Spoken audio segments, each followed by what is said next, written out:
मी सर्व महापुरुषांना आणि महान स्त्रियांना अभिवादन करते. मी कादंबरी सुरेखा भीमराव नाले. इथे उपस्थित सगळ्यांना माझा जय भीम.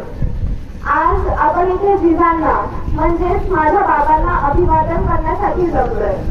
बाबांबद्दल सांगायचं तर सामाजिक कार्यामध्ये त्यांचा किती मोठा वाटा आहे हे इथे उपस्थित सगळ्यांनाच माहीत आहे.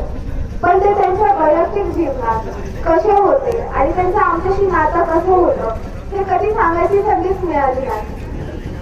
मी बाबा गेले तेव्हा मी खूप लहान होते, त्यामुळे माझ्या बाबांसोबत जास्त आठवणी नाही आहेत. पण तुमच्या सगळ्यांच्या बोलण्यातून मला सतत अशी जाणीव होते की बाबा माझ्या सोबतच आहे. आणि माझ्या अशा काही आठवणी आहेत ज्या मी कधीच विसरू शकणार नाही. बाबा फक्त वरवरचे कठोर होते पण आतून प्रेमळ होते. ते आमचा प्रत्येक हट्ट पुरवायचे. आम्हाला कुठे बाहेर जायचं असतं, एखादी वस्तू पाहिजे असते तर ते आम्हाला कधीच नाही म्हणले नाही. जसं ते आमचा प्रत्येक हट्ट पुरवायचे तसंच कधी आमचं काही चुकलं तर ते आम्हाला समजूनही सांगायचे. बाबा आम्हाला अभ्यासात पण मार्गदर्शन करायचे. त्यांनी आमच्या त्यांनी कधीच महत्व दिला नाही आमच्या मार्क्सला.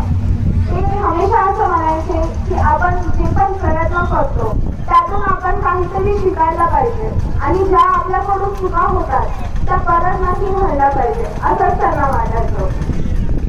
बाबा जेव्हा आम्हा मुलांसोबत असायचे तेव्हा ते पण लहान होऊन जायचे. त्यांच्या मागे एवढा व्याप असताना, एवढ्या जबाबदाऱ्या असताना ते आमच्यासाठी वेळ काढायचे.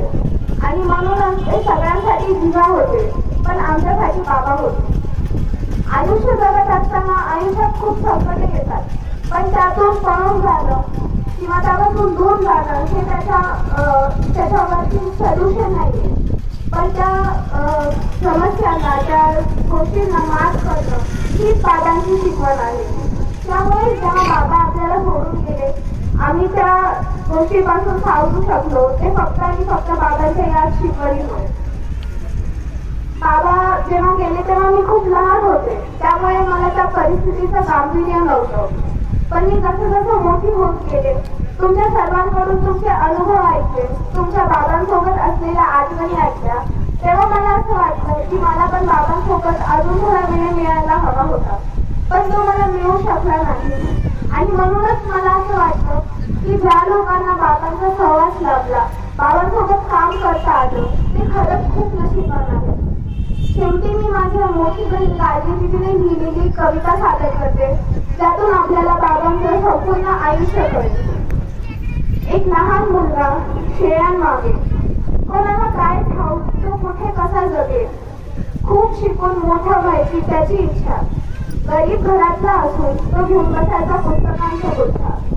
बाप होता बोलतात, मागून आले जेवण, त्यांचा दुष्काळ होता एका प्रकारे मरण. जात होती खायची पण नाही घेतली मागात. होते त्याला बनायचे काही असे की लोक मागतील त्याचा आधार. झाला तो मोठा आणि गाजलं त्याचं नाव, त्याच्या कर्माने फुललं सारं गाव. आली त्याची बायको करून त्याचा आधार, केली तिने एवढी मदत की भरले सारे भाव. दलितांचा देश तो आहे एक नाथ, एक अशी व्यक्ती जिने केले संकटांवर मात. जय भीम, जय भारत.